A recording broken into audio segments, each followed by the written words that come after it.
Paul Enos. I'm the CEO of the Nevada Trucking Association, and very blessed to represent an industry that touches every single sector of the economy.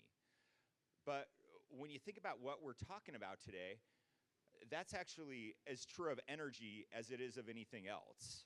You know, energy is that building block that every single economic sector needs to be able to function.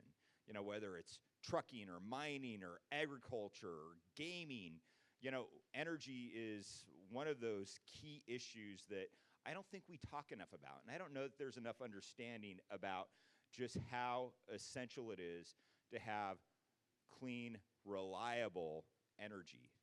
And at the Nevada Trucking Association, we take an all of the above approach to what types of trucks somebody should be able to use.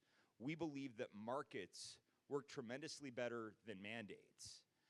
Unfortunately, what we've seen is a system that is resilient.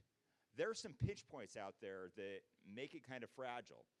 And we are seeing a number of public policy initiatives moving forward, both in California and nationally, that are going to have an impact on our ability to move freight, our friends' ability to provide fuel, and even selling trucks is become a challenge. And we are very blessed to have somebody here with that small business perspective too. You know, what happens to, you know, our citizens, our small businesses, when we don't make good energy policy.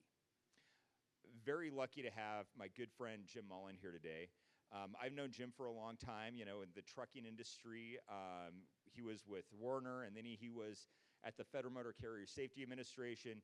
He was the interim administrator during COVID, which was a very challenging time. He's done some startups, but we're very lucky to have him here today representing the Clean Freight Coalition. And the Clean Freight Coalition, you can see the number up here, the $1 trillion transition. They have done a study that Jim's going to talk about that shows how much it's going to cost and where for our entire nation to electrify the medium and heavy duty truck sector. That is a big nut. Zane, let's go to the next slide, because I do have some Nevada numbers. And this is just the cost of electrifying the grid here in Nevada, getting it ready for the medium and heavy duty truck sector, and the charging infrastructure. This isn't power generation. This isn't the cost of the trucks. So here's the number just for the charging. So for level 2, for level 3, on-route charging, highway charging, just for the state of Nevada, we're looking at $4.7 billion. To upgrade the grid, let's go to the next slide. To upgrade the grid, we're looking at an additional $1 billion just to put in the wires, the substation. That's not a little nut for Nevada. So all combined, $5.8 billion. And that's just for the medium and heavy duty truck sector. You know, once again, there are amazing things that are happening in our industry in terms of innovation. You know, Jim's going to talk about this today, but we have really done a lot to counter the sustainability issues, to become more efficient. There's technology out there, whether it's hydrogen or natural gas or battery electric, where applications do work for some people, but once again, they don't work for everybody. There's been such a push from people like Gavin Newsom in California that the fuel supply in both Nevada and Arizona have been threatened. And I have to give our governor in Nevada, Joe Lombardo, a tremendous amount of credit in a bipartisan effort with Governor Katie Hobbs in Arizona. They've told him, hey, Governor Newsom, what you're doing with your refiners in California, it's going to have a detrimental impact on our states. So we're going to have these discussions today. I'm really excited about it. Thank you for being here. And I think that this is the kind of forum where we can have an open and candid dialogue and conversation about what works. Now, without further ado, I'd like to introduce my good friend Jim Mullen, who's going to talk about that study that the Clean Freight Coalition did and what their findings were.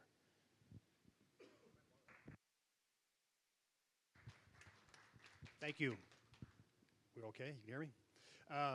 So I'm Jim Mullen. I'm the Executive Director of the Clean Freight Coalition. I've been in the trucking industry for about 20 years in various capacities. A little bit about, I know I'm speaking a little bit to the choir here, but the trucking industry, as you all know, delivers 73%, approximately 73% of the nation's freight.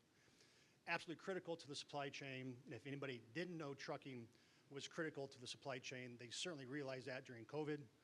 Truckers and the people that support truckers got food in the grocery stores, medical supplies to medical providers. Others were hunkered down at home, and truck drivers and those who provide them services like the truck stop operators, they were out there doing their thing and keeping our nation moving. And so it's an absolute honor to be involved in this industry. But the other thing about this industry is it has a long history of collaborating with regulators and even on emission standards. And not even just standards, but even voluntary programs. Our industry has a long-standing collaborative effort with great success with the regulators. But unfortunately, the regulations that Paul just alluded to, both the EPA regulations and California regulations, we believe puts that supply chain in jeopardy. We believe it's going to cost people their businesses. We believe it's going to cost people their jobs. And we believe that it's going to cost consumer prices to go up, whether it's your groceries at the store or your utility rates for your electricity to keep your house warm or cool. So that's why we formed the Clean Freight Coalition, which, next slide, please.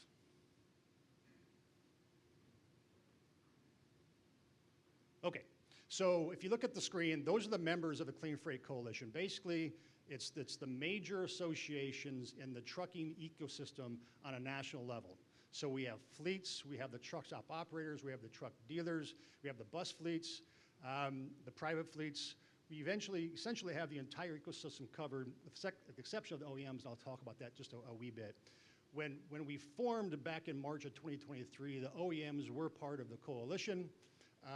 We worked closely with them on some things. We were pretty much aligned on, end game, but the strategy wasn't exactly lockstep. So we parted ways after about 3 months. Shortly after we parted ways, the OEMs entered into that agreement with CARB about the fact that they would follow the California timelines, regardless of litigation, regardless of what other states did. But we still deal with the OEMs, and we get along nicely with them. And as you know, they're not very supportive of these regulations either. So our mission is really threefold. One is to educate folks on all the industry has done to be good stewards in the environment, talk about what we're doing now to be good stewards in the environment, and lastly, and maybe most importantly, advocate for sound public policies towards this zero-emission future. But it's got to be a few things. It's got to be sustainable, it's got to be affordable, and it cannot jeopardize the nation's supply chain. Unfortunately, we think it fails on all three of those points. Next slide, please. So when I talk about what the industry has done to be good stewards of their environment, just kind of some high-level talking points. Since 1988, today's clean diesel has limited 99% of particulate matter and NOx. And by 2027, we're going to reduce another 82% of that remaining 1%. So the PM and the NOx is essentially perfectly clean coming out of the exhaust. So we've made tremendous slides. Kind of an apples-to-apples comparison is what 60 trucks emit today is the equivalent of what one truck emitted back in 1988. So the progress is tremendous. If you're an emissions, tons person, we've eliminated since 2014 almost 1.4 billion tons of CO2. We've saved 2.5 billion barrels by 2027. So the industry has done a lot to be good stewards of the environment. So what are we talking about on a go-forward basis? We believe that both the CARB and the EPA regulations, specifically CARB, because CARB, the only vehicle which satisfies their criteria as a, quote, zero-emission vehicle, is a battery electric. Hydrogen doesn't count, bio doesn't count, renewable doesn't count, just battery. At least the EPA, they include hydrogen. Now, again, we're a long ways from commercializing hydrogen, of course, but at least they include hydrogen. But we think not only just is the battery electric too narrow, but just looking at the emissions is too narrow.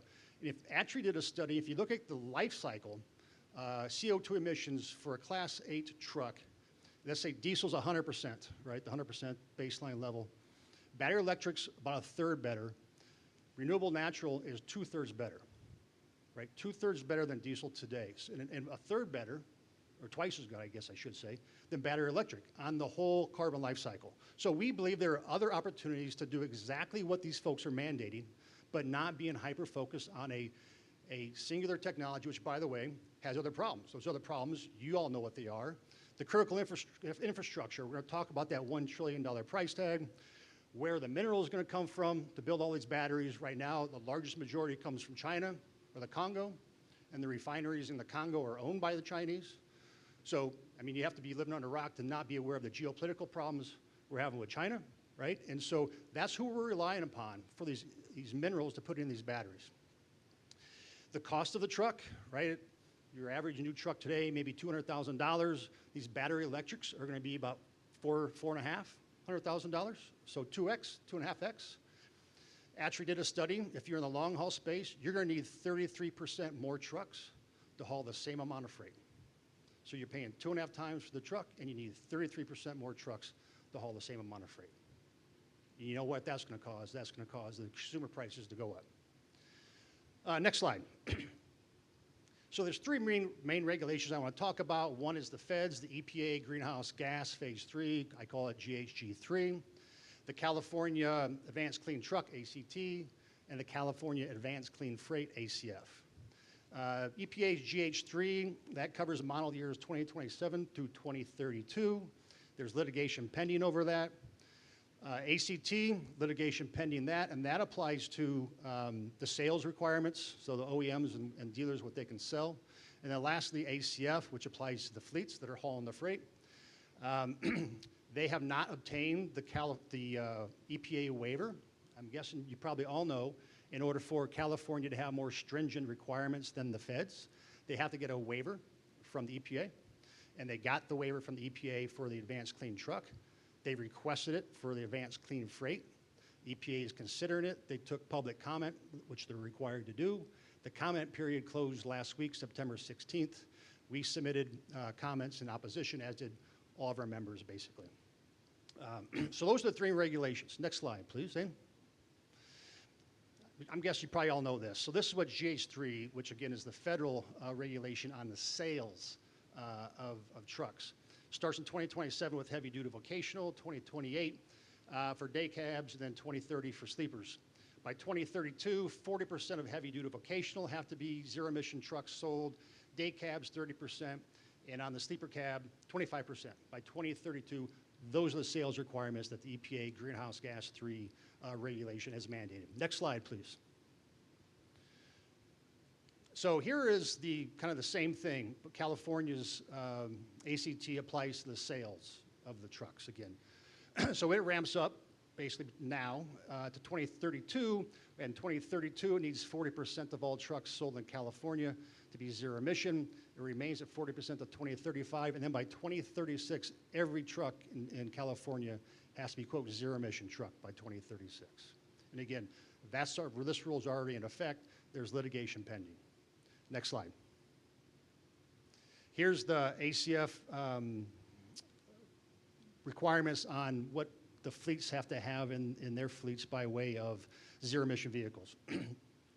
You'll see that by 2042, 100% of trucks operated in California have to be zero emission.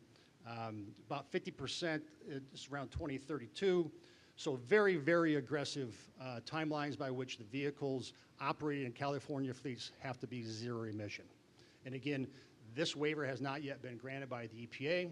If you would ask most folks that are in the space, in this arena, in DC, if you'd asked them a year ago whether they thought ACF would be granted, I think most folks would say, yeah, without a doubt. Even if the same administration in the White House today stays, I'm still not sure they're going to grant ACF. I think there's a growing sentiment that this is a tad aggressive. This is a tad aggressive. If there's a change in the White House between the two candidates, if the one who's not the president, or not the vice president today, in other words, the former president, if he becomes the president, I suspect there's no way in the world that waiver is going to be granted to ACF. Next slide, please. All right, so that's the regulatory environment that we're talking about. Paul alluded to this $1 trillion investment package, and so I want to talk about that for a bit here. The study that they conducted was very, very detailed, and they're all engineers. I'm not an engineer. I'm a recovering lawyer. And so I'm gonna be kind of 30,000 feet on this, but I'll try to get through it quickly. So first off, why Roland Berger? Roland Berger is an international consulting firm, very, very long history in the automotive space, the energy space, the utility space, and even the trucking space. So they were the perfect fit for the consulting firm to do this for us. And I'll add, because some folks, that disagree with the position or the opinions rendered by Roland Berger, they think that they're just a shill for the industry. I can assure you that these folks who did this study are fully committed to getting to zero emission, fully committed. And they don't necessarily agree battery electric's the only path, but they're fully committed to getting to zero emissions. So an outstanding consulting firm. Next slide. Okay, so this is the why and the what. So we felt that there was a lack of a solid study that talked about what's going to cost all of us to get to zero emission battery electric trucks throughout the entire country. And so Roland Berger looked at what it's going to cost to build out the grid, basically. The transmission, and then the charging stations and the utility services at the endpoint, end user point, right? What it doesn't quantify or put into dollars, what it's going to cost for additional generation. So I'm often asked, how much more money is it going to take for these power plants? How many more power plants? We didn't do that. They did look at how much more is necessary by way of transmission, but not the cost of generation. So this is just solely the transmission and the endpoint users. Next slide. All right, so the how. What they did was they looked at 4 different applications. They looked at the medium duty class 3, class 6, so school buses, utility service vehicles, class 3 through 6. And they categorized that into 2 subcategories. One is local use that can basically do its entire job without having to recharge, right? So they don't need to have on-road recharging. And then the second, high mileage local, where they actually have to top up or have to do additional charging throughout the course of their workday. And then the heavy duty, class 7 and 8, basically long haul, well, not all long haul, but local, like drayage, distribution. So class 7 and 8 doing local moves, and they do long haul over the road, right? So those are the 4 categories that they looked at. Next slide, please.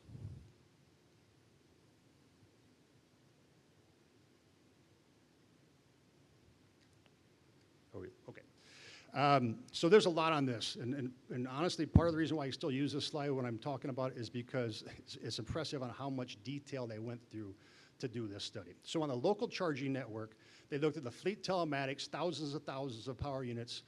They looked at the duty cycle and the mileage distribution of those vehicles. Then they looked at what the overnight charging demand is going to be, what the en-route charging demand is going to be. Then they aggregated all the load required to electrify all those vehicles, put it through a local network simulation, and they did the simulation on a county-by-county level, which is very, very impressive. County-by-county level on the needs of electricity for all these trucks. Next slide. So on the long haul, kind of sort of did the same thing. They looked at where are all the truck stop locations, and NATSO helped them with that, and then some publicly available information. So they looked at where are all the refueling opportunities in today. Then they looked again at the telematics at the long haul truck traffic. Then they analyzed it in two ways. They believe, and I think everybody that operates a fleet thinks, that you'll have to do some on-the-road top-up charging, right? So you can do it in maybe an hour or so just to get through the remainder of your day.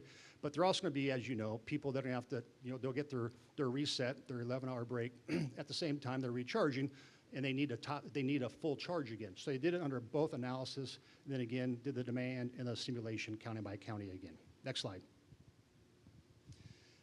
One last thing about the how, right? So they analyzed it under today's technology conditions and then assuming there's going to be improvements in the technology, because there is, right? We all know there's going to be some technology improvement to the technology. So they did under both analysis. Next slide. So one quick conclusion. With the current technology landscape, it's only the low mileage, medium duty that are going to be able to economically and feasibly electrify. It's just too expensive under the current conditions of the current technology, both on the battery range and the charging capabilities for even the heavy duty, or I'm sorry, the local high mileage or the local heavy duty. It's too expensive, not feasible, can't be done. Next slide. So I like this slide because this is an analysis, an example of what it would cost a fleet, in this example, with 30 trucks, if you're a low mileage, medium duty vehicle. So again, as we just talked about, this is really the only application where it's feasible. And for this fleet that runs 30 trucks, this is kind of the good news when Paul talked earlier about some applications, battery electric's just fine. So it's going to cost you about $7,500 per vehicle for the utility upgrades. That's not the cost of the chargers, but that's the cost of the utility upgrades. So a 30 truck fleet, it's going to cost you just shy of $250,000. Not chump change, but it's feasible. But obviously, if you have much larger fleet than 30, it's exponentially more expensive because you have to do more utility upgrades. So this is kind of the good news of the study. Next slide. Here's for the local heavy-duty use cases. And by the way, about 50% of the local heavy-duty trucks will not be able to make their rounds on one charge. 50% have to be recharged throughout the course of their round. So same example, 30 trucks.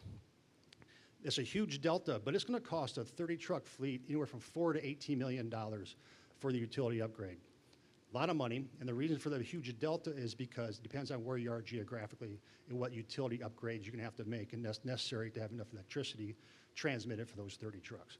And again, if you have a much larger fleet, you can just do the math, and you'll figure out what your exponential costs are. Next slide. Okay, so that was all under the today's technology. So now we're going to assuming some advancements, and we went from a 500 kilowatt charger and a 1 mega kilowatt charger, and this is assuming that the battery range is 250 miles instead of 180 miles, right?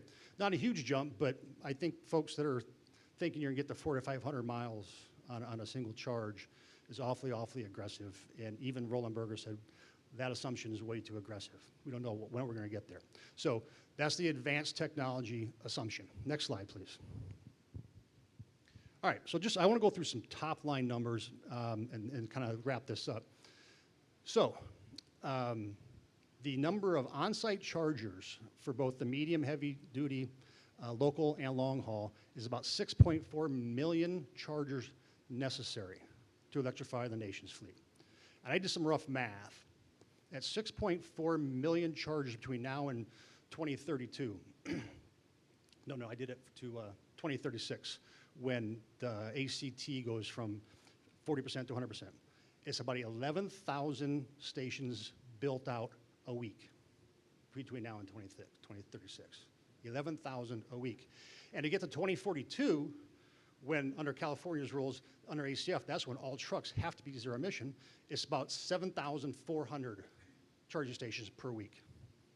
Ain't gonna happen. Isn't gonna happen. Kind of anecdotally, and a lot of you probably know this, when I'm talking to executives of fleets that have been successful, which is a small percentage of those trying, and getting charging stations even in California, it's anywhere from 3 to 4 years to get the utility provider to get the up services and get the charging stations. So conservative speaking, it's about 3.5 years, right? And that's that's not for whole fleets. That's to get maybe 10 charging stations in. Literally, the exec I talked to the other day, finally got them in Fontana, 10 charging stations, took 3.5 years to get it in. And by the way, that's the most the utility provider could provide for them. Next slide. So how about dollars and cents?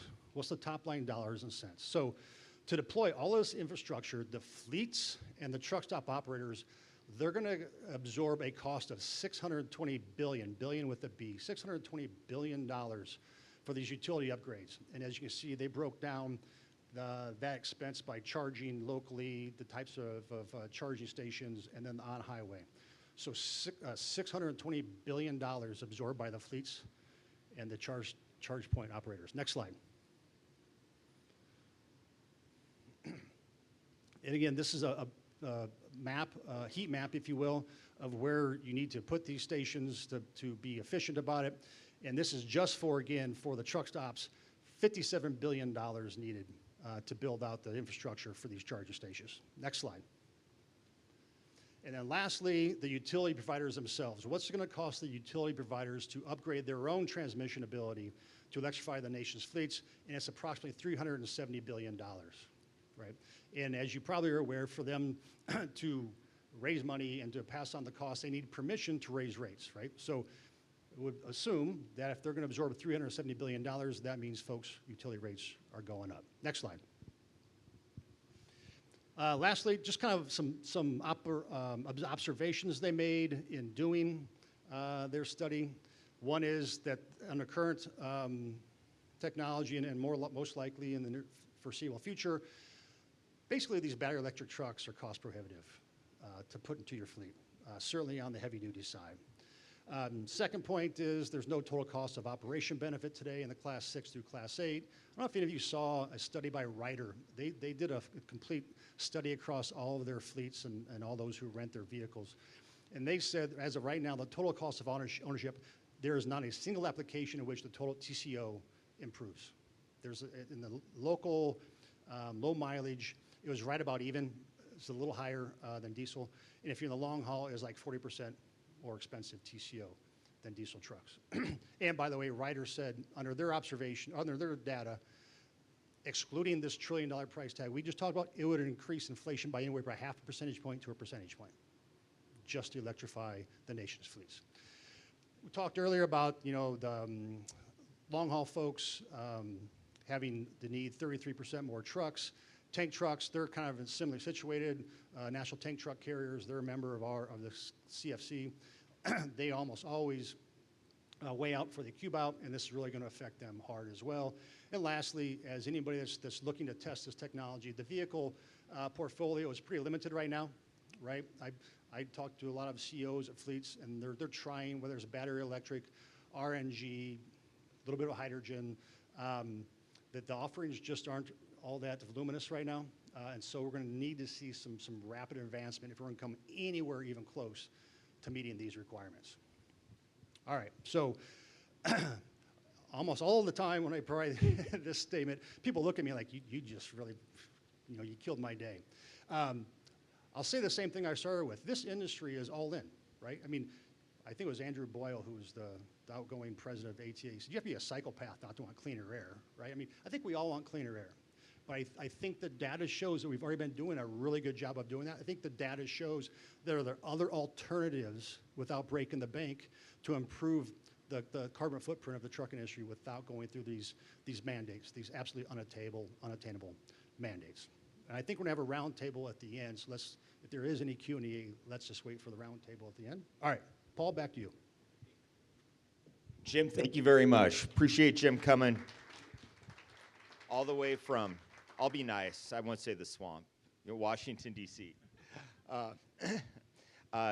No, very informative, and just to see what it's going to take, I think is pretty amazing. So I'm going to invite my friend Andy McKay up here. Andy is the executive director of the Nevada Franchise Auto Dealers and one of my great friends and advocates. And let's invite the next panel up. So we have Lisa Mullins. She is the CEO of the National Association of Truck Stop Operators. Got that right, Tiffany. Thank you. We have Erica Perryman, who is director of the American Fuel and Petrochemical Manufacturers. And we have John Sandy, another one of my good friends and lobbyist compatriots. And John is representing the Western States Petroleum Association. So, Lisa, let's start with you. Talk about what these policy changes are doing to the truck stop operators. Off to a great start. First of all, I want to explain what NATSO is. We are a national trade association representing all of the large chain truck stops out there, including Pilot Flying J, Travel Centers of America, Loves, and we also represent the independent operators. So we represent the full spectrum of the industry, and we have locations throughout North America. Our members are fuel agnostic. They do not care what you want to put in your tanks. They just want to be the one to sell it to you. So if that's electricity, if that's hydrogen, if that's peanut butter, they want to be able to sell it to you. And so that's something that I think is very important at the onset to state. The second thing is that our members have put in a lot of these charging stations. So more than half of the grant money under the NEVI program has gone to our members and gas stations. And in fact, one of our members was the very first installation was put in under the NEVI grant. So our members are all in with installing these chargers, but that is just the very beginning of a very long process in trying to develop a business model that will support this industry. There's a lot of reasons why we're finding it really challenging to move forward with electricity, but our members are selling it today in many locations. We have a national network right now. Obviously, our members are located near busy freight corridors, so throughout the national highway system. We are right off of the exits. So the network that they're looking to build out for electricity, it already exists today, and we are putting in the electric chargers. However, as I said, we have a lot of burdens to sort of get through before we are able to be ready for prime time. For example, we have right now one of the most price transparent, price competitive industries in the world. You have the price of fuel on big signs. Everyone understands what the price is. That is not true with electricity. What we're trying to do is we're trying to merge two different industries, which is the public utilities and a retail fuel market, and we're trying to merge those two things together. And there's a lot of challenges in doing that. First of all, there's a patchwork quilt of pricing structures across the U.S. for electricity. So the utilities, obviously are regulated at the state level, and that's why the prices are different in every state. In some of those states, our members cannot sell electricity today unless they are a regulated monopoly utility, which they are not. So there's those challenges. When we only focus on the NEVI grants and building out the actual infrastructure and transmission upgrades, that only gets us a very small part of the way. There's a reason why truck drivers and other drivers never have to have range anxiety if they're driving a traditional vehicle. It's because there is a business model for diesel retailers, for gasoline marketers to sell fuel today. And that is what we should be focused on, because any kind of transition to an alternative fuel absolutely depends on the private sector. And right now, we don't see that that's really getting enough attention. Another thing is biofuels have been really, really important in getting us to some of the numbers that Jim just shared in terms of how much carbon we've taken out of the system. Biofuels like ethanol, biofuels like biodiesel, renewable diesel, these are really making huge progress in trying to get us to lower emissions. So we need to make sure that we're not eliminating those policies. We're not doing anything to harm that, because that is real progress we're making today. It is not aspirational, such as some of the things that we're working on. We can walk and chew gum at the same time. While we focus on getting us to where we want to be with electricity, with hydrogen, whatever those alternative fuels are out there, we really need to focus time and attention on making sure that we continue to support the policies that got us to where we are right now, which is a huge amount of progress. So that's all I want to say now, but I'm happy to answer questions later. Sure. Thank you very much.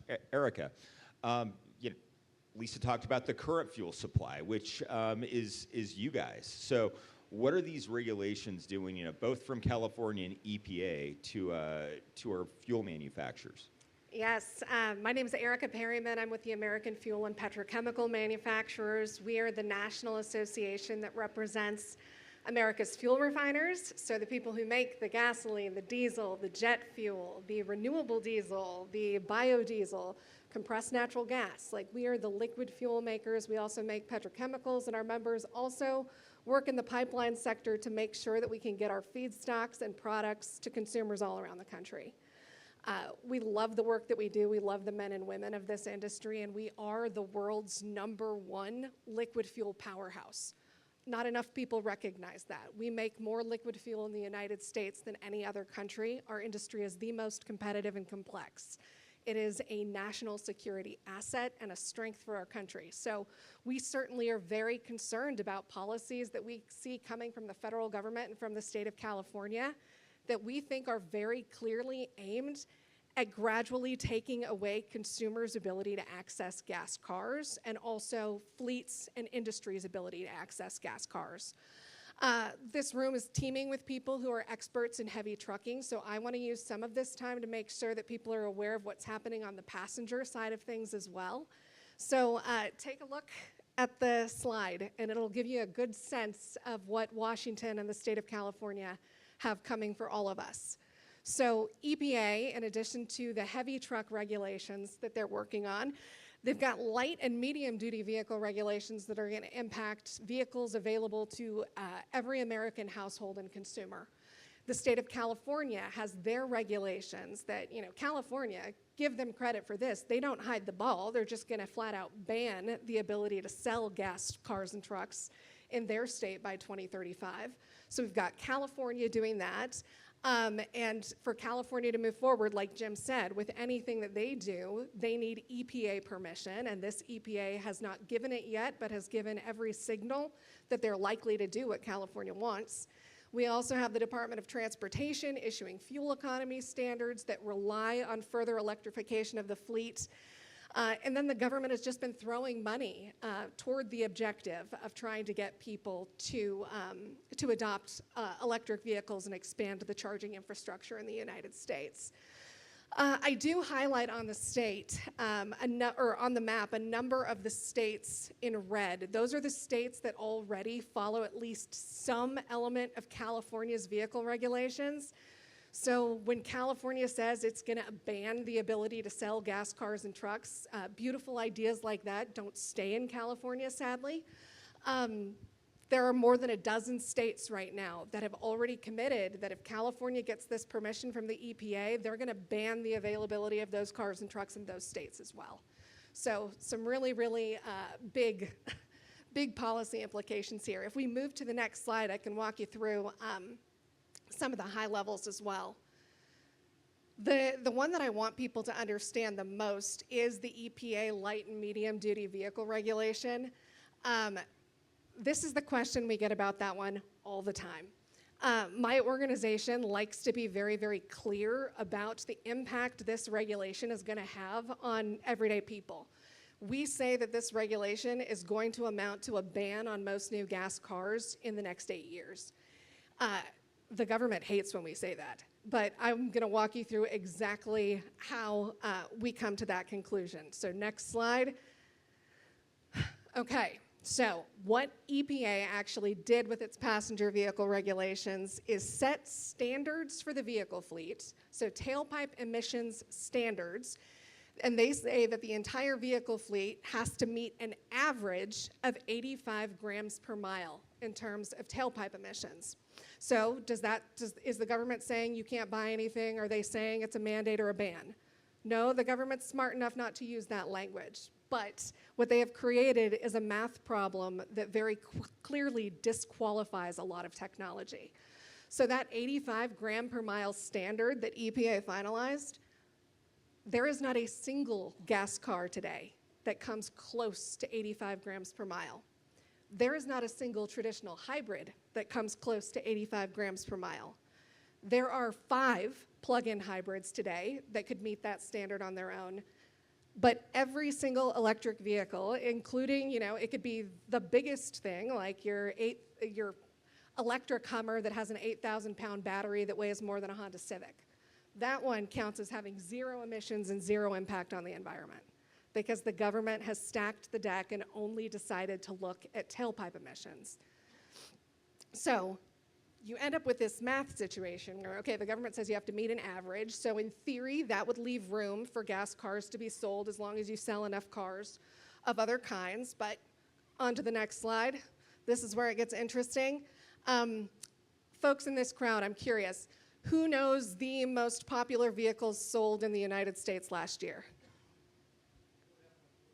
You are correct. The F-150 is the #1 vehicle sold in the United States by a mile. Any guesses for number 2 and 3? Number 3 is the Chevy Silverado. Number 2 is the Dodge Ram. So we are a pickup country. We like pickup trucks in the United States. That EPA math, 85 grams per mile, to be able to sell one pickup truck of about the size of an F-150 in 2032, automakers would have to sell 3 EVs for every single one. That is nowhere near what consumer appetite is right now for electric vehicles. So that's the problem. That's where you end up with a situation where EPA is basically setting a standard where most gas cars are going to have to be phased out in order for automakers to comply. That's why we say it's a mandate. So I can stop here. I wanted people to understand that part. The one other thing I will say before we move on to the next is simply the problem with this approach from EPA is the same as the problem with the heavy-duty approach. The government is only looking at that one category of emissions. They're only looking at tailpipe emissions. They're not considering full life cycle of vehicles, the environmental impact and emissions impact of charging, of mining, of battery manufacturing, of recycling, of end-of-life process. When they don't look at that stuff, that's how you end up with policies that stack the deck and that end up disqualifying so many other technology options that can be providing carbon reduction for consumers. Erica, before I get to John, I just want to ask Andy this question. So, Andy, what's the demand for electric vehicles right now? In Nevada, and ironically enough, when you look at Nevada versus most states in the union, we actually punch far above our weight with respect to market share. We're at about, right now, in terms of sales, and again, this is the light duty sector, not the heavy duty, we're about 13%. And I want to mention that in the context of when you see pushes for incentives at the federal level to try to spur demand for electric vehicle adoption, they work, but they're not the panacea. And the reason I say that is compared to where Scott McCandless is from in Colorado, they offer up to $6,000 per vehicle in state incentives, $5,000 in Massachusetts, $5,000 in New Jersey, and I think New York is around $3,000. But for the fact that our market share is 0.1% lower than California, Nevada is significantly higher with respect to electric vehicle adoption. But it gets down to this fact. A year and a half ago, our members couldn't keep these vehicles on the lot. The early adopters were out there, and as fast as those arrived, they were in their hands.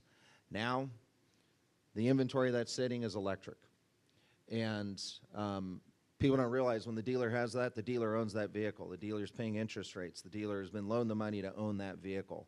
And the only way that you can start moving these is the factories then, who are already losing about $10,000 a copy in every EV they produce, is to add additional numbers. So the problem ultimately is what it comes down to is vehicle affordability is huge, but the fact of the matter is, and alluded to, the consumers are not, as a whole, comfortable making this leap. Our bridge is hybrid, our bridge is plug-in electric, and sadly, as alluded to, the feds don't necessarily recognize that value. And so the end result is people are going to keep their vehicles for longer periods of time. They're less fuel efficient. I don't want to say they're dirtier because a car produced today is 99% cleaner than when the Clean Air Act was put into law. So by saying they're less clean, it insinuates what's majority on the road is dirty, and it just simply isn't. Let the market work. Government mandates don't work. It's just that simple. Andy, thank you. So, John, let's talk about what makes those less clean cars go, and what is happening with the fuel supply in California. I mean, when I look at the price of fuel in Nevada, we are typically the highest outside the Golden State. Yes, thank you, Paul.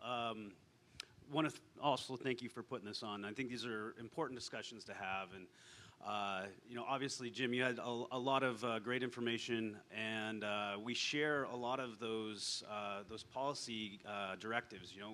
The oil industry, we believe in an all-in energy future. We want to be a part of this transition. Unfortunately, a lot of policymakers eliminate industry from participating in meaningful discussions, and I think that's it results in a little bit about what I wanted to share with you today. So, Paul, to kind of answer your question, I represent the Western States Petroleum Association. Argelia Leon with the organization was going to be here in my spot today. Unfortunately, she got called to Sacramento as they are about to go into a special session to discuss fuel supply issues in refineries. And it's again kind of going to contribute to what I wanted to share with you all today. So obviously Western States Petroleum is a regional association, so they focus mostly on the western region, California being one of them. But Nevada and Arizona, as you see on this diagram here, I think this is an important thing to understand about how fuel supply is distributed in the western United States, particularly here in Nevada, which I think most of all of us care deeply about, but Arizona as well. So in Nevada, 88% of our fuel is generated and refined in California. We receive those from California refineries. Northern Nevada, actually 100% of ours. We have one pipeline that comes in. If those refineries, or if the pipeline that pumps those in go down, we rely on the trucking industry to supply our region. Las Vegas is a little bit different, as they have a second pipeline that comes in and they can get refined fuels from the Texas area that comes in through Arizona. So, but all in all, 88% of our fuel comes in and we are dependent upon California. So, Paul, to kind of directly answer your question, I mean, one of the reasons why you see Nevada's fuel prices more than the national average is we have to comply, or we get fuel supplied that is compliant with a lot of the regulations that California has implemented. Now, just to kind of a frame of reference, about 2 decades ago, California had approximately 50 refineries. And those refineries were servicing, again, all of California, most of Nevada, most of Arizona. Today, anybody want to venture to guess how many operating refineries there are in California? There's 11. 11 refineries are essentially servicing the entire West Coast. And that is what is going on in California right now, is Gavin Newsom has taken a very aggressive approach towards what he coined big oil. An industry that all of us are heavily reliant on, and no matter which way you want to view policy and where we go, the oil industry is going to be a huge partner in transitioning to anything. There's been several studies that have come out, and we've discussed it even today, is that choosing one industry, electric, is not going to work. And the goal is, and I think even the environmentalists or people that are truly really invested in this and advocate for this, I think they even recognize it as their claim is to get to net zero. They don't want to get to zero, they want to get to net zero. So what does that mean? That, well, there are going to be emissions that are going to be produced in our future, but we want to net those out. So you got to look at technologies like carbon capture. I mean, we've talked about a lot of different topics up here, hydrogen, et cetera, but we want to be a part of the solution.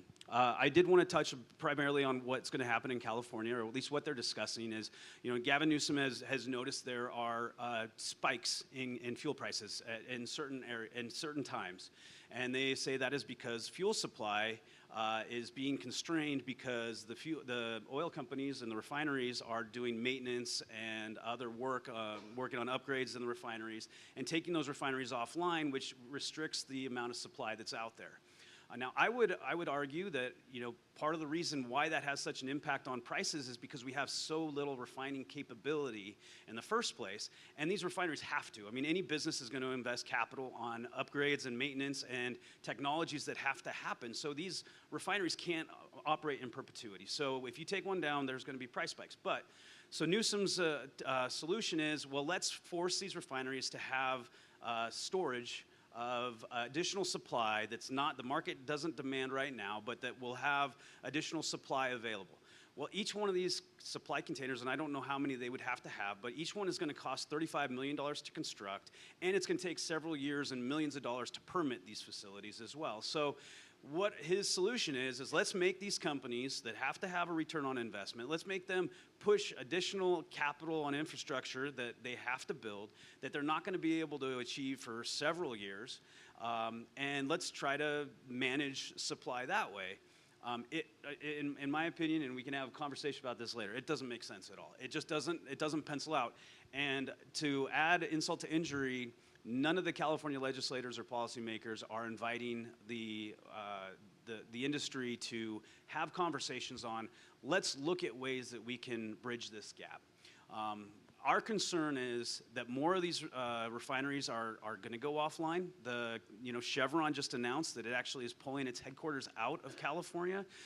These policies are going to continue to erode the ability for California to produce supply to Nevada and Arizona. And since we are so reliant, I think, Jim, I just want to leave with this, is that as we make this transition, we've already established it's probably upwards of trillions of dollars to do this.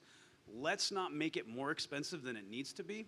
Let's work together to find solutions. There's got to be ways that we can at least minimize some of these issues that we are having and are going to have. And let's not make everyday Nevadans pay a lot more than they're ever going to be able to afford for this transition.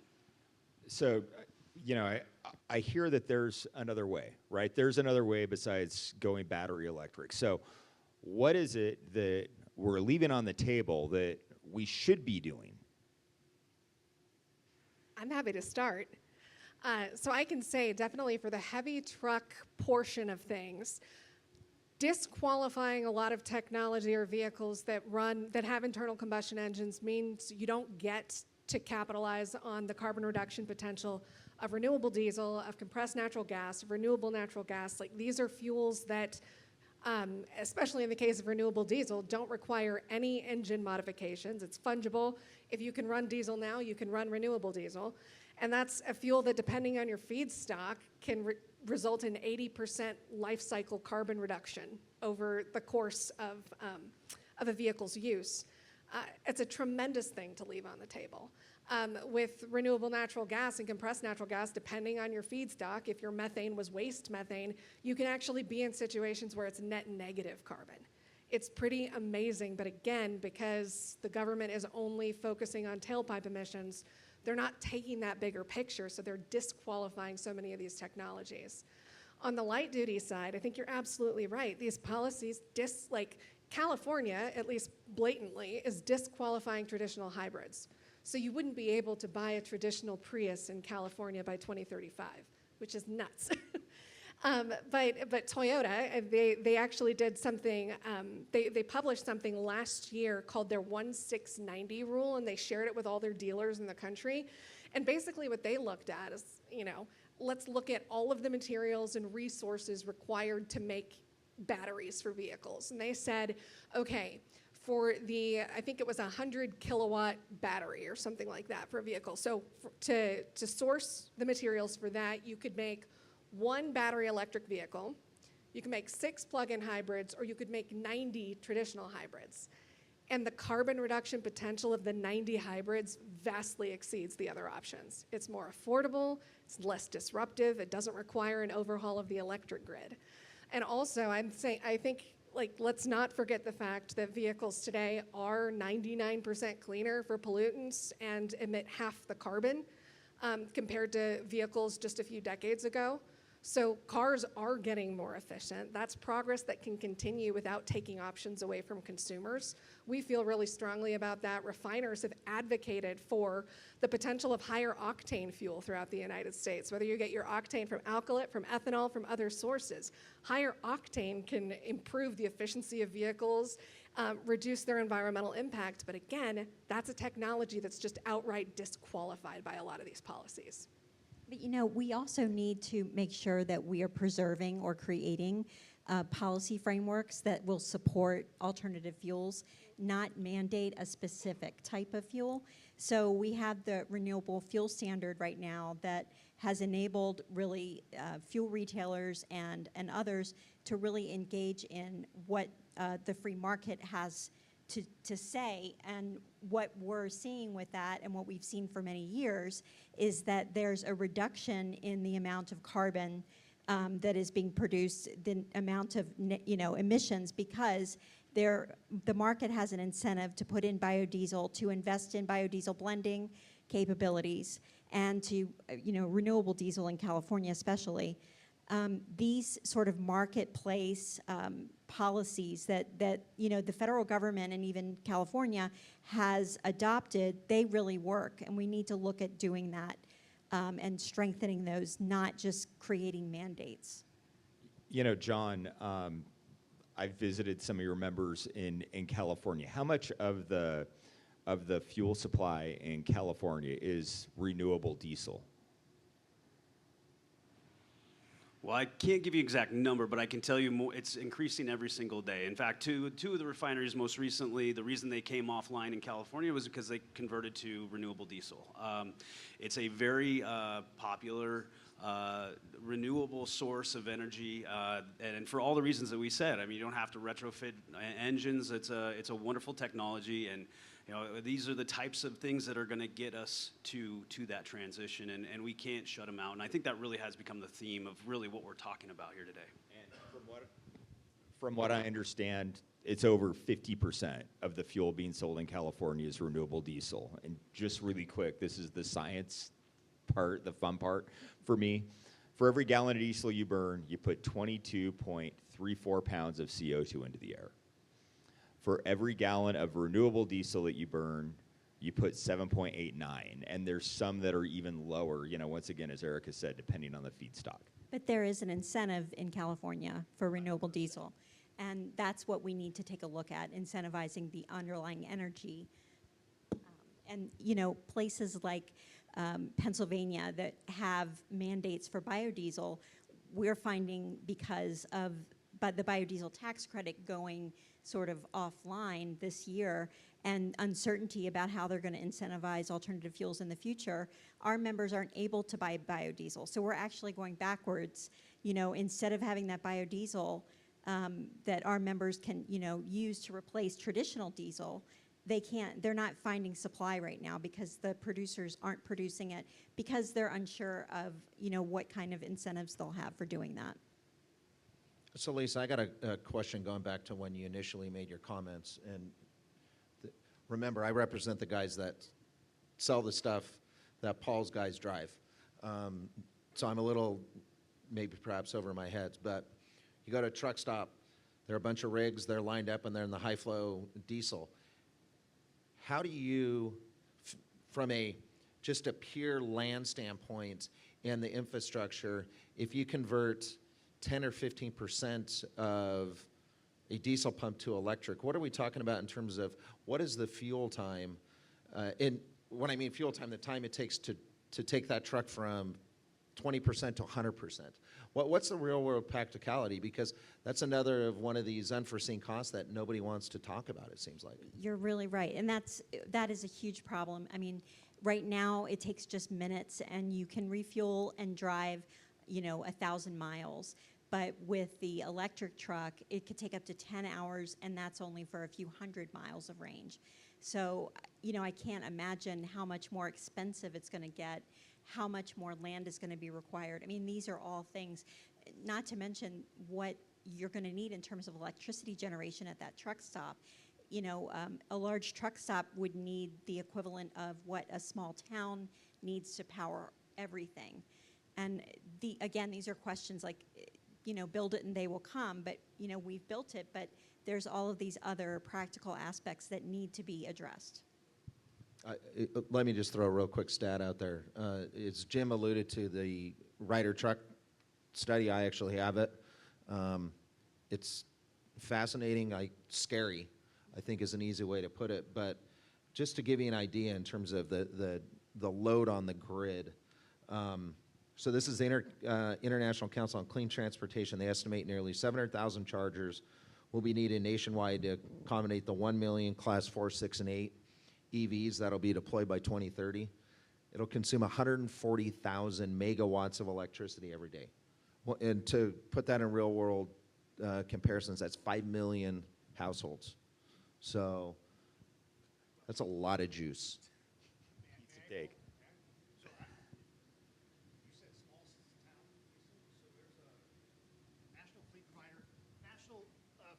They wanted to put charging stations in Joliet, Illinois, and it was to service maybe 80 trucks. It wasn't a lot of trucks. and they had a conversation with the utility provider, and they said that's more juice than the entire town, not a town, entire city of Joliet consumes.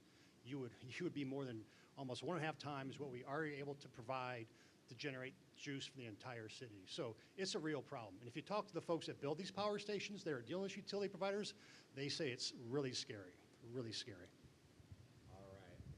Well, hey, I want to thank our panel, and we're going to have an opportunity to have some questions and discussions with the roundtable. But Lisa, Erica, John, Mr. McKay, thank you very much. You're going to stay up here with me. So thank you. All right, now I'd like to invite, we have Eric Snyder with SEMA, the Specialty Equipment Marketers Association. Come on up, Eric. We've got Mr. Scott McCandless with McCandless International. We have Mr. Paul Truman with Truline Corporation, past president of the Nevada Trucking Association, one of my good friends and members, as Scott is too. McCandless is, good member as well. And Peter Guzman with the Latin Chamber of Commerce, a good friend and an absolutely phenomenal advocate. And everybody wants Peter on their side on any issue. So, gentlemen, thanks for coming up here today.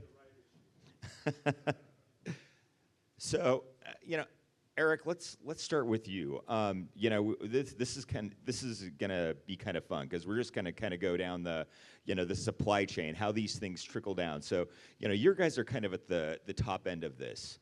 What are the ramifications of the California policy and the EPA policy in terms of keeping your folks compliant? Yeah, no, thank you very much.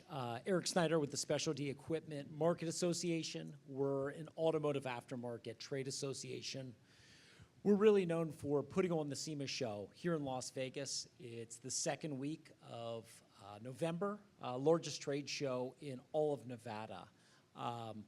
It's interesting. Our member companies manufacture, sell, and distribute performance parts, styling products, anything that upgrades your vehicle, makes it your own. It's the customization.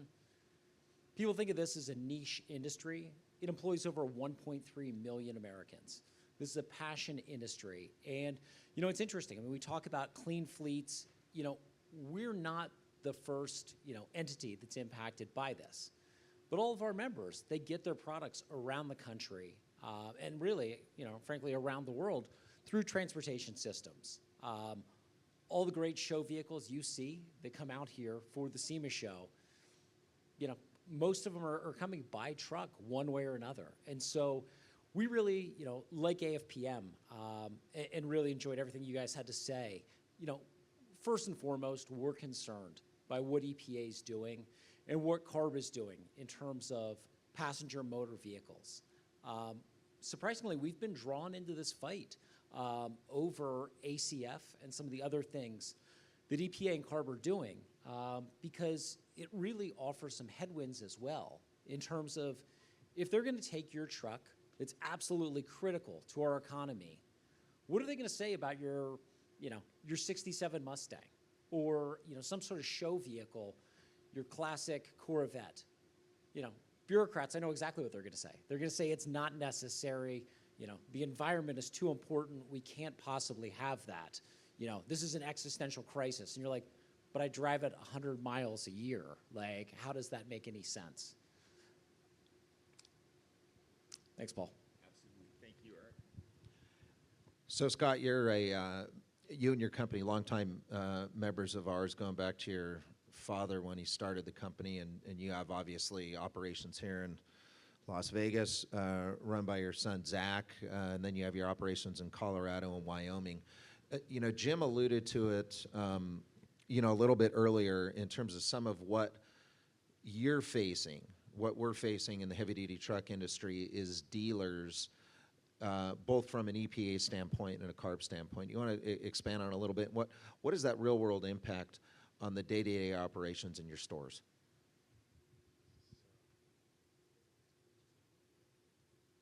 Here we go. As far as our operation, looking to bring electric vehicles forward and retail them into use, the opportunity that we have in Colorado that we have had some success with electric vehicles is in the school bus transportation industry. We've probably sold, it has 12 units at this point, and we have a few more on order. But even recently, after the school districts have had them out in use, they're getting reluctant lately on bringing more electric in, even though they have the financial mandate or rebate, whatever you want to call it, from the U.S. government. They get lots of money to upgrade their fleet and go all electric.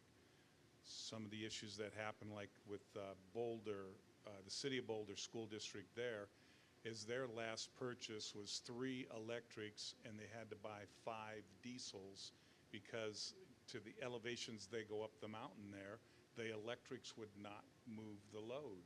Same with propane and compressed natural gas. They had to come back to diesel.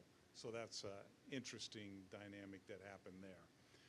As far as the retail truck users in Denver, it's hard to get them to even consider going electric at this point in time simply because of the range limitations on medium and heavy duty trucks.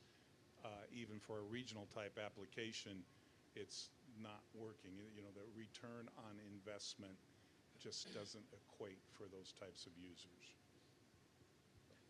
Can I interrupt really quick? You want to talk about what the real world cost is when you look at buying something now? And remember, I'll just throw this as a plug as to why you need to repeal the federal excise tax on trucks is there's additional 12% that goes above and beyond what he's going to throw out dollar-wise. Yeah, so a school bus today, 72 passenger electric unit is about $425,000 versus $150,000 for a diesel. On a tractor, they're in that $450,000 range versus $180,000. Paul doesn't pay that, but he'll, but in that type of range. But and then what do you do with the asset at the end of the term on the school bus deal? The manufacturer will warranty the batteries for 8 years, but they run the school buses traditionally 15 years. What do you do with a unit that starts declining with the battery usage, which will happen from 8 to 10 years? Then you have to replace the battery at a cost of approximately $35,000 per battery times 3 in a school bus. And you know, the value of that maintenance cost is hard to justify at that point in time. All right, Mr. Truman, and Paul, once again, really become one of my good friends and mentors. He is the president, CEO, owner of Trueline Corporation, which his dad started in 1962. I got that right, right? Paul, when you think about moving to electric, you know, where Gavin Newsom and where some folks in the EPA want you to go, what are the things that you're thinking about in terms of costs and making a business with fairly low profit margins that's very competitive? How do you keep that profitable? Well, thank you, Paul. Thanks for this forum. I think it's critically important for us to talk about this because we're dictated to what we have to do, but I think we need to get out the information on why this is very, very hard. After listening to Jim and the Petroleum Forum, I actually think I know of a 400-trucking company for sale. So I don't know if, you know, how do we get to this point. So, I mean, you know, we think of the math really simple. We're simple people. So 400 trucks, the price of a day cab is maybe 150. An electric truck is about 400. So the delta between those numbers is 250,000. But you times that 250,000 times 400 units, it's $100 million. And I was talking to a truck dealer about this. He said, well, your number's wrong. I said, well, it's pretty easy numbers. He goes, no, you can't go one for one. The electric truck has a range of about 150 miles. The charging time that you need to have, the battery is about 8,000 pounds heavier. So now all of a sudden you need about 1.5 to 2 times as many. So if you use 1.5, Now my 150 million becomes, or 100 million becomes 150 million. And then he said, well, how much did you build in for chargers? And I said, well, I hadn't thought. He goes, you know, maybe 40,000, but you got to have more than the number of trucks because you can't have a truck down because the charger's down. So he said, you probably need 500 chargers. Well, that's another 20 million. So now all of a sudden, this little 400 truck carrier has to come up with $170 million to make this transition. Well, in a kind of an average year, we'll make $1 million. So this is about a 170-year payback period to do what the EPA or CARB, and mainly CARB. And you say, well, you know, why are you beholden to CARB? We're based in Nevada. We have operations in Nevada, Arizona, Utah, New Mexico, Arkansas, Georgia. I don't have any employees in California. California doesn't care. If you run 1 mile in California, you have to subscribe to CARB. We have 4 different websites we have to sign into, Truck and Bus, ARB, TRU, which is the truck mounted refrigeration units. We have a Clean Truck Check, and then we have ACF. So according to ACF, we have to start converting our fleet, our day cab fleet, by 2027, and our sleeper trucks by 2030. And it's really an unachievable task. So let me ask you a real question. Real world question. Customer comes to you, says, hey, I want to be totally sustainable. I want you to move all my freight with electric vehicles. I want to go green. What's the cost per mile or additional cost per mile to that carrier? So this is actually, I have a real world. So we had a customer 4 years ago sent us out a really nice slide deck. And on the front of it, it had a truck with a little plant coming out of the exhaust pipe. And they said, this was 2021, by 2025 they wanted all their freight moved on zero emission vehicles. And this was a frozen customer. So not only the truck, but the trailer had to be 100%. And I was like, well, by 2025 we will no longer do business with this customer because you can't do it. It's just not achievable. So there are European companies very into ESG and DEI and all the other letters in the alphabet. So they came to us earlier this year and said, okay, well, we kind of know that's not going to work, but renewable diesel, what a great solution. It's, you know, it's a non-carbon-based fuel, runs the same as diesel in the truck, has a much lower emission standard. We want 100% of our freight hauled on with renewable diesel, but it's got to be auditable. We've got to be able to track it. Your truck has to be fueled before you haul our freight, and we've got to tie that fuel to that load. And they're a small customer. They're maybe 10 loads a week. So, and we spend a lot of time with them. We said, sure, we can do this. And so to fuel in Nevada, we don't get the California subsidy. There's about a $2 per gallon difference, which relates to about 30 cents a mile. We said, we definitely can do this. It's 30 cents per mile to do this. And they said, no, we don't want to pay for it. We just want you to do it. Which gets back to the $170 million. The customers want me to do this, but nobody wants to pay for it. And on that account, we were probably making 5 cents a mile, and now they wanted me to absorb 30 cents a mile in expense. And so after 6 months of work, they said, no, it's not that important. And we stopped the discussion. Hey, Peter, Latin Chamber of Commerce, great organization. You represent businesses of all sizes, but, you know, including your small mom and pops. And typically, you know, those are the folks that can't go out and negotiate. They don't have that purchasing power that a lot of bigger companies do. What are these energy policies doing to your folks? Well, first of all, I want to say, Paul, thank you for having us. You represent such an important group. We often don't hear about it and don't talk about it, but you know, while we're sleeping, there's truckers out there delivering all the goods and services that small businesses need to survive. So we love our relationship with you and your organization, and we appreciate all those truckers out there that do that day in and day out. You know, and Paul asked me to do this in Spanish, but I'm not going to do it. That's just kidding. Listen, I'm president of the Latin Chamber of Commerce. We do not apologize. We're not afraid to say it In fact, we embrace it, a thing called capitalism. It's the greatest system in the world. We love capitalism. We love competition. We have a relationship with the energy company here in town, MB Energy, a great relationship. We have a great relationship with our natural gas company, Southwest Gas. We believe that in competition. If you want to have an electric car, go get one. What we can't do is sit back and allow the federal government to mandate and force my small business owners or anybody in this free country to do things that make no sense, that make 0 sense to them. We at the Latin Chamber of Commerce, again, not afraid to say it, we're a friend of gas and oil. You know, what's never talked about or rarely talked about in the media is what kind of investments oil and gas do to be able to get access to that oil and gas a better way. They're friends of the environment as well, and they invest billions of dollars in trying to do it right. But gas and oil is not going anywhere, and nor should it. We need to embrace it. We need to, yes, do it better. But at the end of the day, everything's going to be on the table.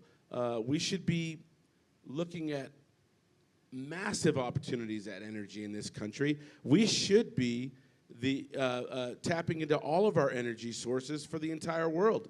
And so we embrace that. You can't keep throwing things on the back of small businesses.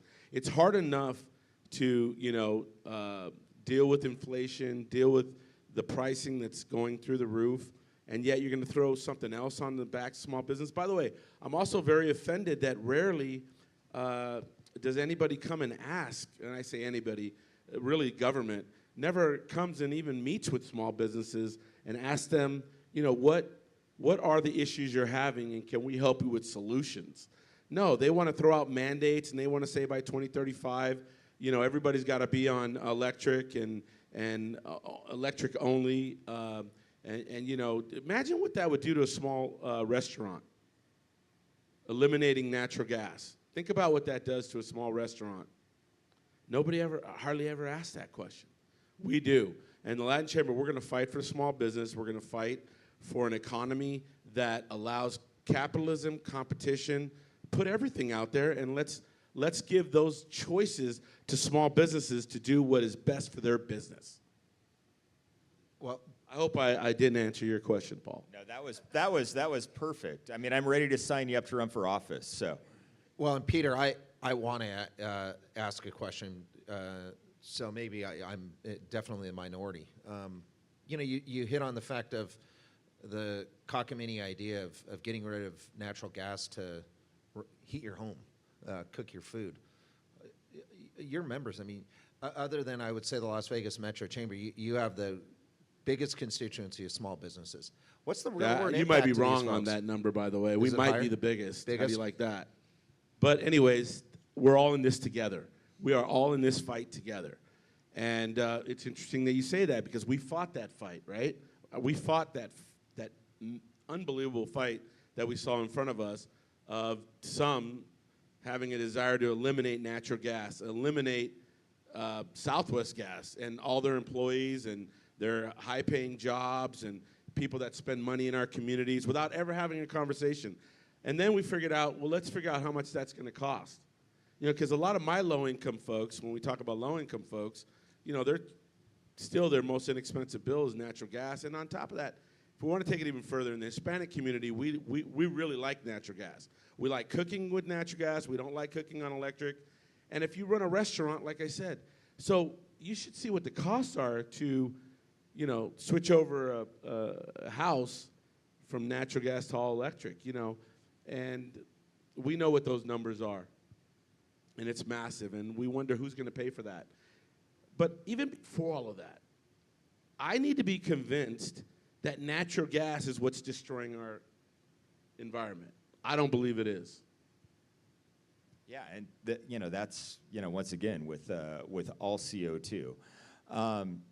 Eric, I know your guys. What you do is awesome, and I am going to kind of pimp to see if I can get to one of the SEMA shows down here because it's something I've always wanted to do. what do you see as the best course of action coming out of the federal government that isn't going to put 1.7 million people out of business? So it's pretty straightforward, Paul. I mean, you start over. I mean, the EPA mandates for 2027 through 2032 make no sense. On the light duty side of things, by 2032, in order to meet those mandates that Eric was talking about, potentially you would have to sell up to 83% of your brand new vehicles would have to be EV. The demand is not there. Gentlemen from the auto dealers, earlier mentioned, Nevada, 13% of all new sales are EV. That's significant. That really is. California, it's probably a little higher, maybe 16%.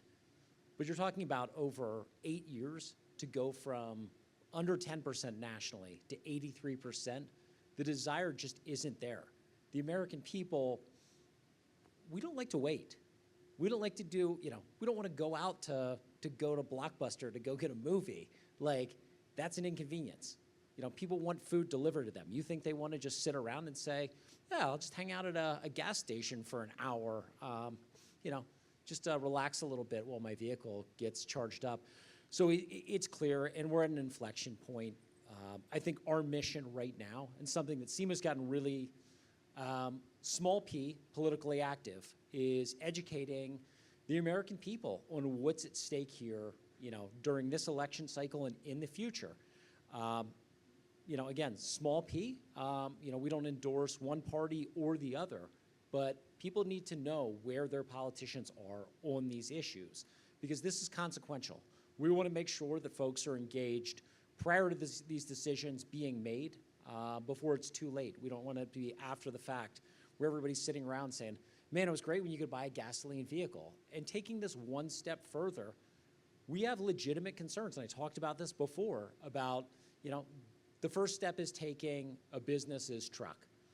The next step is your individual vehicle, and that's not so far off. You don't have to wear a tinfoil hat to believe in this stuff. And so I think we all have to work and do a better job of educating our constituencies on this important issue, because this impacts everybody throughout the supply chain.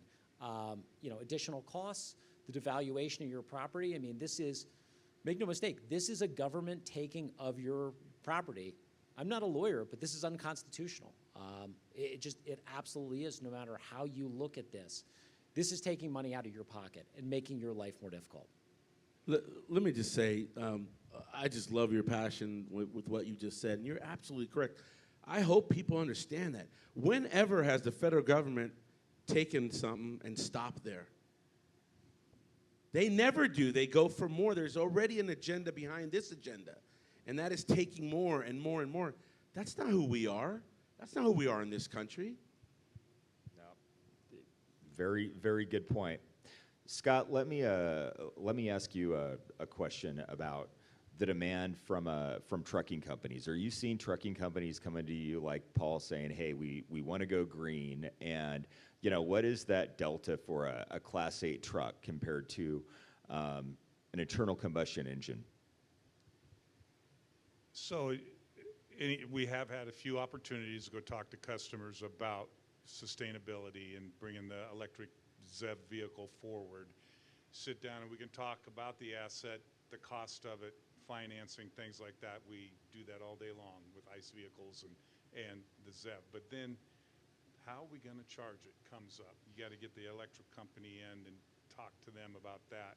And if there's a transformer close enough to be able to support the chargers of a 30-unit type of operation, that is difficult, and that's where it always seems to stop, when you've got somebody that'll talk about a ZEV vehicle. Paul, I think you've had some of these issues, trying to deal with the utility to get power into your place. I'm not sure, was that for a truck charging station? No, we're building a new parking lot. It's right across the street from our existing facility. So it's 8.5 acres of pavement with fence, and all I need are lights, security cameras, and a gate.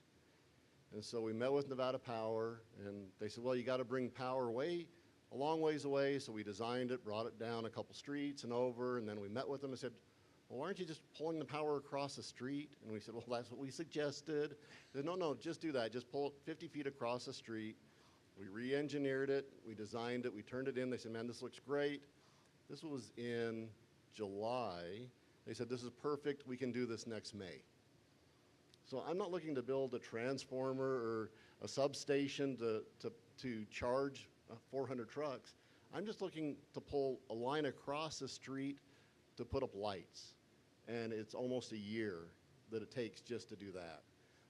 I can understand why Scott has challenges when a person approaches them and says, you know, what can we do about this? You know, I was at a conference back east, Paul, probably in May, and they had a panel of some of the largest trucking companies in America, and they asked them, Dave Williams with Swift had done a really, really good presentation at lunch on CARB and different strategies. And so they asked this panel after lunch, how many of you are preparing? How much thought and effort are you putting into preparing for this? And each one of them said none. It's unachievable. We're not going to waste our time. It just can't happen. So I know they're starting to get a lot of pushback from the big companies too, that this is just undoable. Can I go back to Scott really quick just to highlight some of the lunacy of public policies and the inability to meet them? Do you want to briefly, Scott, talk about the proposed, and again, what happens in California happens across the country. I want to capture it that way, but their proposed omnibus low nitrous oxide rule in terms of lowering the NOx down and the available technology and the mandate that they're saying. Do you want to comment on that really quick? So you're talking about the limited on ICE trucks that can go into California? From CARB. Yeah, so in January of '24, for a new truck dealer to be able to sell any ICE medium-duty trucks or heavy-duty trucks, on the medium side, you had to not just order, but sell and register one electric truck to be able to get 10 ICE trucks available on the medium-duty side. It's one electric truck for 20 heavy-duty trucks. And I've talked to some of those dealers. They're not having any takers at this point in time to even consider that. And then January of '25, it goes to 2 electric trucks for each of the ICE units, the medium and heavy at 20. So. I know, Peter, your members are going to really like to be able to absorb those costs, won't they? Yeah, they're really thrilled. The other thing that's frustrating with that, what we're dealing with, and Andy, you and I have been there and walking Congress and talking to people, but it's a bunch of unelected bureaucrats mandating the regulations that we all have to follow. We don't have the opportunity to vote them out of office if we don't like it. And that's scary. That's really scary. And you know, when you talk to folks who've never owned a small business, met a payroll, understand what stress that causes, and yet they get to make laws that could completely wipe out some of my members, you see why at the Latin Chamber we get bold and we get deep into these fights. We are not a social club. And so we have to fight these fights. No, 100%. And I mean, I do think part of fighting these fights is having more of these conversations. You know, I think, you know, everybody in this room, you know, whether you're on diesel or hydrogen or natural gas or have an EV, we all understand how fragile the system that we have today is, and we don't want to do anything that's going to break it. We don't want to do anything that's going to break our economy. We don't want to do anything that's going to make us less resilient. Yet, all of the policies that we see coming out of our neighbors to the west, coming out of Washington, D.C. and the EPA right now, it doesn't seem to promote resilience. They're not the kind of things that promote a stronger economy. They're not the kind of things that promote all the things that politicians say they want to promote. So, and ultimately, it doesn't promote a cleaner environment. And that, to me, is kind of the thing that we do need to talk more about. I'm a mining kid from Elko, Nevada. My old man was a gold miner. Every third bumper sticker in Elko said, if it's not grown, it must be mined. And I do think the American mining industry is the cleanest of any other, mining industry from any other country. We really do an amazing job of making sure that when we go out there and we mine something, that we're reclaiming the land, that we're not polluting the rivers, although, hey, from time to time those things happen. You can't say that for a lot of the other countries around the world when you see how they get these critical minerals out of the ground. So, I think that's just something I consider myself an environmentalist. I love natural spaces. I love clean air. I love wildlife. We all want to see those things thrive. We don't want to see us go back to an area where rivers are polluted and where wildlife can't survive. I love what you just said, because loving your environment, being an environmentalist, is not a political party. 100%. Well, hey, gentlemen, Andy, you're a gentleman too. Hey, I want to thank you guys very much for this conversation. And the conversation doesn't stop here. I mean, this is a time where we're going to do Q&A. We can even, well, we probably maybe want to still be on stage because there is a camera that's filming us. But now I'd like to open it up to kind of questions and discussions. Met some gentlemen in the room who have a technology that aids in decarbonation. Those are the kind of conversations, the kind of innovations I think we need to discuss and we need to talk about. So, do you want to talk about what you guys are doing?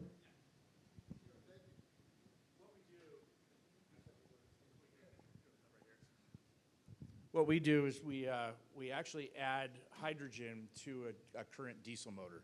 So you think of an engine that runs on full hydrogen, where you're going to a filling station and they have the hydrogen generator, then you pump the tanks into it. You've probably heard of that zero emissions gone hydrogen. What we do is we place that generator on the truck itself. So now that truck itself, the diesel is powering the hydrogen generator and then puts the hydrogen back into the diesel motor with diesel fuel. So you can't run fully on hydrogen on that. That's against physics. But we actually add that to it, and so it reduces the fuel, or it increases fuel mileage by, we guarantee 10%, but we typically see a little bit more. So you're getting a better fuel mileage, you get a more efficient engine, and then on top of that, we're seeing a reduction of emissions by about 50%. So we are saving in the emissions. Take over? Yeah, this is a company that everybody talks about hydrogen in the future. I spent a lot of time in Europe, and hydrogen is talked about a lot there. What we have is a technology that when you talk about cost, average truck, a regular truck, diesel is 150,000 or whatever, and his son works for Tesla, and they're working on the electric semi there. And they're talking about 250, 300, and they brought it down. It used to be 400, but that's still a lot. Our device costs $12,000 retail, and it's a small box. And in the small box, all you have to do is add water once in a while. So to make hydrogen, you take a glass of water, you add lots of salt, and then you drop a 9-volt battery in there, and you see bubbles start coming up. Well, you capture those bubbles, that's hydrogen.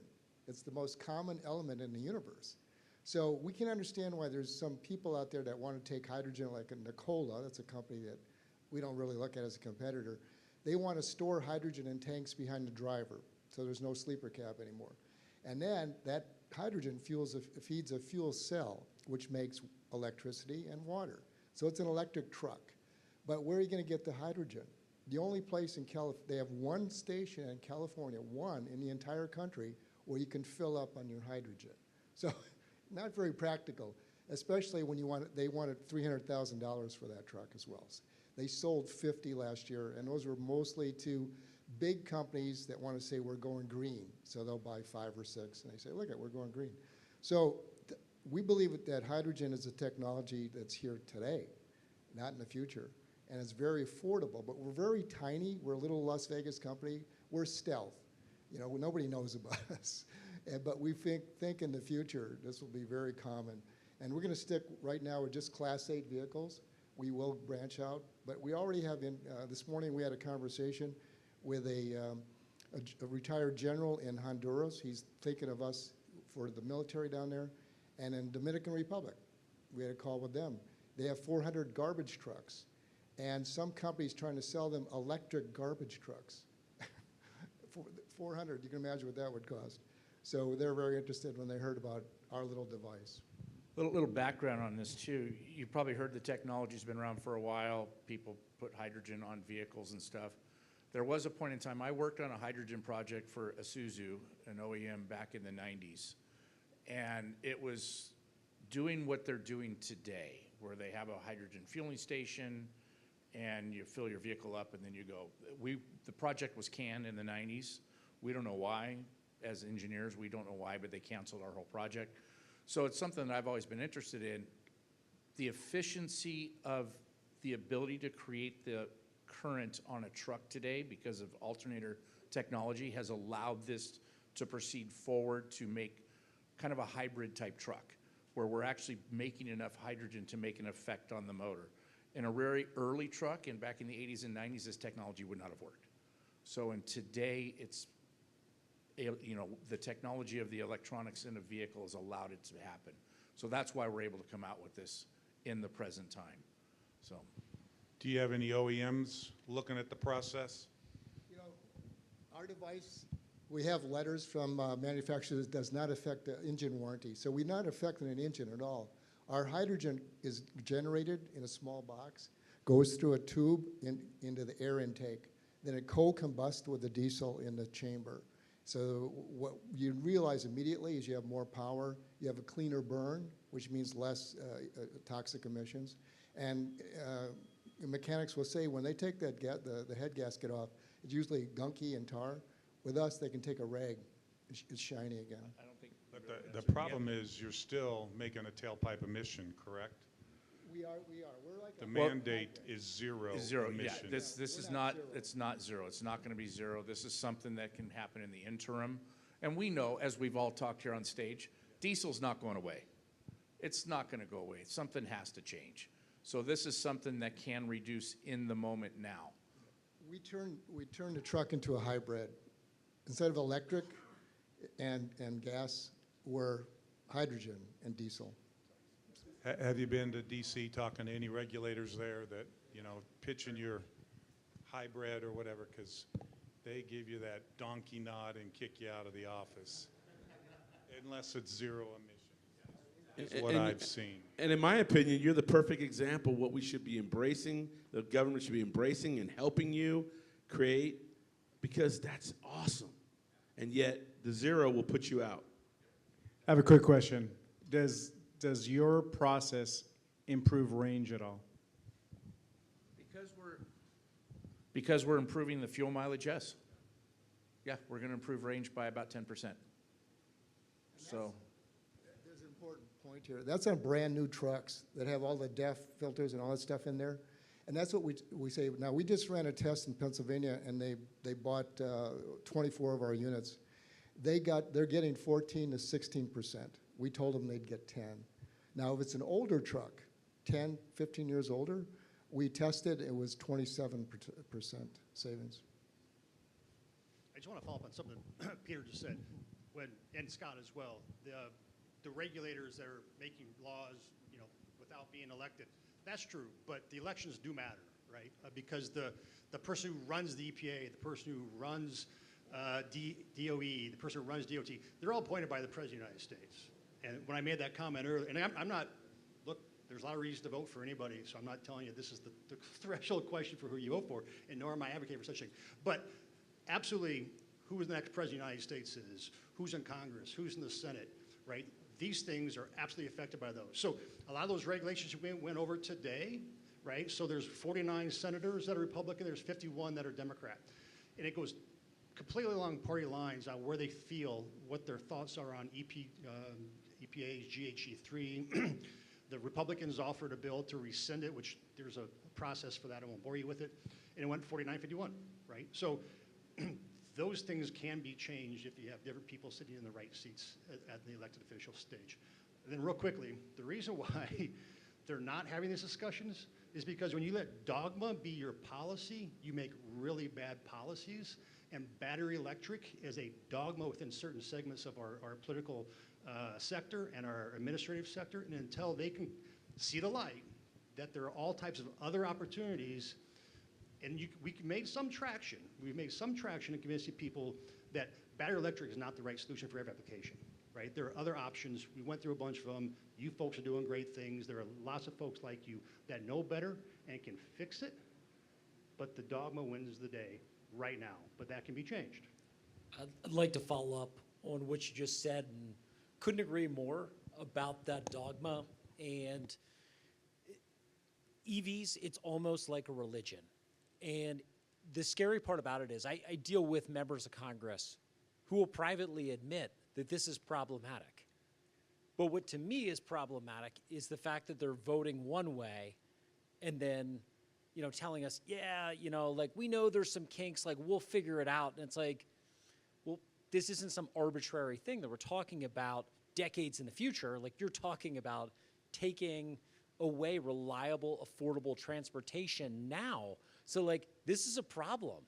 Like, I appreciate, you know, that you're with us, but if you're not with us when it matters, like, I don't care how you feel exactly. And this is, you know, this is existential for so many businesses out there, and this impacts all of our bottom lines. Business, small business, individuals, you name it, like, we're all impacted downstream. Perfect. I want to let people know about a couple things kind of building off these 2 points that we're doing to really fight back, because just pointing out the problems isn't enough. When it comes to the political side of things, we recognized a real issue last year when a lot of these regulations started moving forward at really fast speed, and it was that the American people had no idea this was happening. So we did some polling and found out like 73% of Americans said that they had either heard nothing or very little about these regulations coming from California or EPA. And if you don't know anything, you can't give grief to your elected officials and tell them to vote differently. So we have been putting a lot of effort into simply raising awareness, making sure people understand that these regulations are happening, the timeline for them and how they actually work and will affect your life, and the choices that you have available when you go and shop. And we're really, really pleased. It's tough to get bipartisanship on some of this stuff, but last week the House of Representatives had a bipartisan vote where they decided just their half of Congress to overturn the EPA passenger vehicle regulation. They had 8 Democrats go with them. It's small, but it's bipartisan, and we think that's a good step forward, and it's a testament that they're starting to hear from more Americans about this issue. The other thing we're doing, like, it's not just a political thing, we're also suing the government over this stuff. And so my organization is one of several that, you know, we're actively right now challenging both the state of California and the EPA over these regulations, because we don't believe Congress ever gave these unelected bureaucrats the authority to ban people's access to certain technologies. We don't think they can defend that in law for a second. And so we are fighting them in court. That's, you know, it's going to be a long pathway, but we believe in that and we feel very solidly about our case there. So just to echo on that, and because we're, you know, today we're up here talking about what the problems are, but I want you to clearly leave here knowing that at the Latin Chamber Conference last session, we didn't just sit back, we beat back bills that were horrible. So yes, you can do it. It takes partnerships and teamwork, and I mean, we commissioned a study. We did a lot of things to fight back horrible legislation. But if you just sit back, yeah, they're going to ram it down our throats.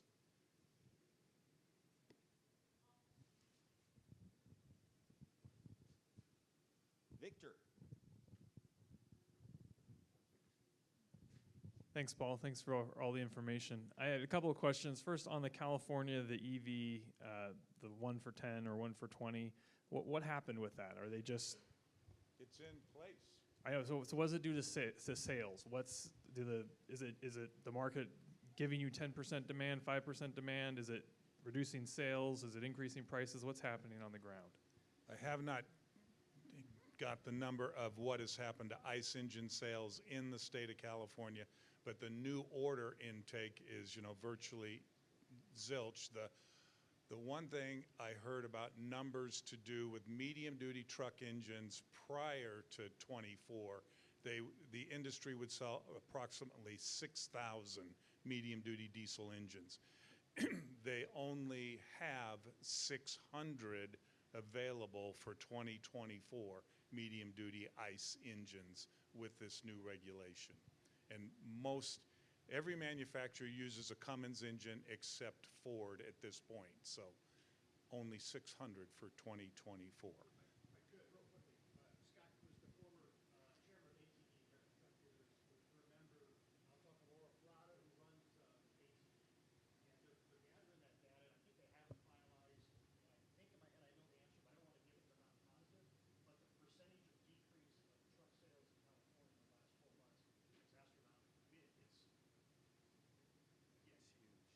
I heard one of Scott's competitors at the Oregon Trucking Association say their California sales, their sales into California, were down 98%.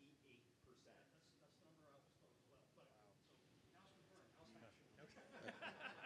But not only is the sales down, they're letting people go. I mean, they're reducing their sales force, reducing staff.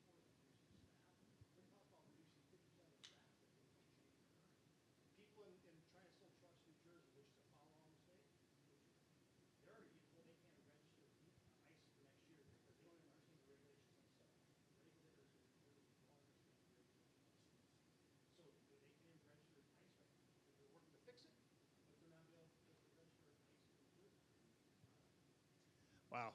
And this is for the last panel about the California pipeline into Nevada. What would it cost? What would it take to build a pipeline from Nevada to a state in the east, whether it's Texas or Oklahoma or something like that? I mean, if California is going off the deep end, what can Nevada do to try and help consumers, have gas to buy?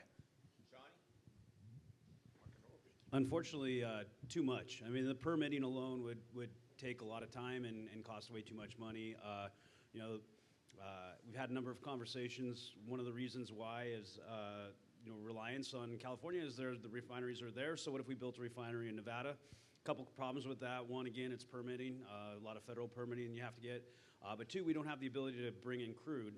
So there's no way that we could get a supply to refine. So, I mean, really, we're in a precarious position because there's really not a way that we can reduce our reliance on California at this point at a cost-effective method.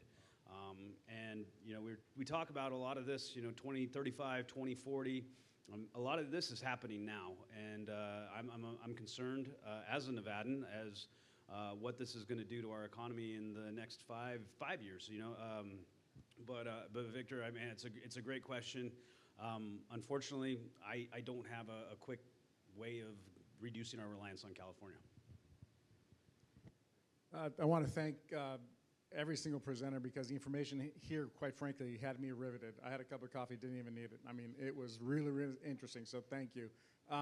Couple items. I work for UPS. My name is Mario Archaga, and we have a multi-generational workforce. So part of our challenge is being able to speak to each generation. We got 3 generations in here. I got 4 generations minimum working for me right now. And so we have to make sure that we speak to them in terms and help educate to your point, right? We have to educate the folks that work for us that understand that if we don't have the right policies in place, jobs go away. That's the bottom line. This year so far, my organization has had to let a substantial number of people go just because of right sizing, because of issues that happen in the market. So number one, just to provide insight, one of the items that we've learned in how we develop and train our people is that people don't really understand what a million is. And so one way that we've helped people understand that if you take one step to be one, and you trying to equate that to what does a million look like, it's the equivalent of walking from here to Los Angeles and back once. Do that 1,000 times, that's 1 billion. So that gives a little bit of frame of reference of what a million is, right? So when we're talking about those huge numbers, which really are hard to fathom, especially if you're, Gen Z or millennial, and you don't have experience in accounting, it's a nice way to put it. So just wanted to share that. Do have a question for Jim or anybody else who has this insight. Your average Class 8 tractor, what is the amount of energy? What are the equivalent use of a household? How many households will it take to charge up for a full commercial load, let's say, for a Class 8? Does anybody have that insight?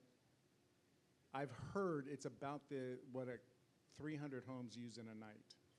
Is that about accurate? So when you think about it, I live in the People's Republic of California, and on occasion we have what is known as rolling brownouts, which means that the utility will actively go and shut off the electricity wherever you live. You shut off electricity, people die. That's just what happens, right? Dialysis machines go down. If you don't have a way to back it up, you've got a whole host of issues when that happens. And that's by plan. We do not have the ability to support any sort of growth in the usage of electricity, and yet we're getting a massive EV fleet mandate shoved down our throat.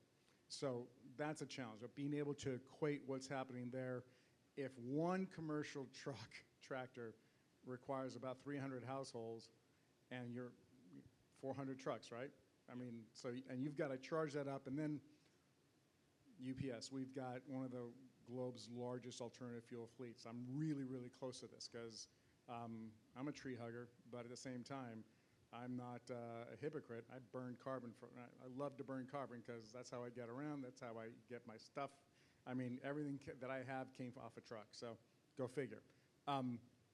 So when you think about the fact that we have to figure out a way to really reduce the carbon or the greenhouse gases, and so that we have something nice to leave for our children, the whole EV discussion, it's a whole lot of sexy rhetoric when you're a politician trying to get votes, but the reality is that going straight EV is not the way to go. So we have to figure out a way to communicate and educate folks in that manner, that there are other transitional ways to make that happen that actually are real and viable, including the biodiesel thing. The hydrogen thing, really interesting. We've got a hydrogen vehicle. We're one of the guys that fill up in Ontario, California, and hydrogen, just for the record, is incredibly caustic, and it just it destroys engines as we, at this point in time. But there are many ways to do this. It's just really interesting when you see all this information, how to translate it so that the average person that works for our organizations have the ability to understand it and then be able to translate that at the ballot box. That is a pretty significant task at hand. So I appreciate just confirmation of the 300. That's all I have. Thanks, Mario. I saw somebody raise their hand. Any questions? Any other comments? Hey, I just want to say thank you to everyone today for taking the time to be here. We did videotape this. We are gonna, as Mario says, we're gonna amplify this, get this out there, because Jim's 100% right. Who the president is gonna determine what course we take. And so, I think it's just incumbent on us to kind of think about the energy policy, and ask, people of all parties, to really think about how all of this works today and what it would take to move forward. $5.8 billion in Nevada for charging infrastructure and grid infrastructure, that's not a small nut in a state this size.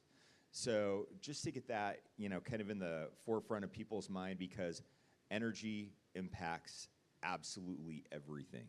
And I just want to say thank you to everybody for being here today. I really appreciate everybody's input and participation. Thank you and Godspeed.